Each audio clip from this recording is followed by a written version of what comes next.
জয় জগন্নাথ। আজ আমি আপনাদের নিয়ে এসেছি এক পবিত্র ভূমি শ্রী জগন্নাথ দেবের শ্রীক্ষেত্র পুরীতে। আজ 29শে জুন আমি আমার পুরো পরিবারকে নিয়ে এই পুণ্যতিথিতে এখানে এসেছি প্রভু জগন্নাথ দেবকে দর্শন করতে।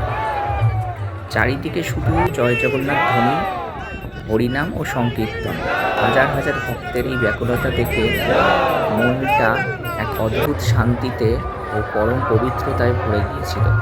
মনে হচ্ছিল সব ক্লান্তি, সব চিন্তা এক নিমেষে ধুয়ে মুছে সাফ হয়ে গেল। পরিবারকে সাথে নিয়ে এই ধরনের আধ্যাত্মিক যাত্রা আনন্দই এক আলাদা। পরিবারের সবাই একসাথে মহাপ্রভুর এই দর্শন পেয়ে কতটা খুশি তা ওদের মুখের হাসি দেখেই আপনারা হয়তো বুঝতে পারছিলেন।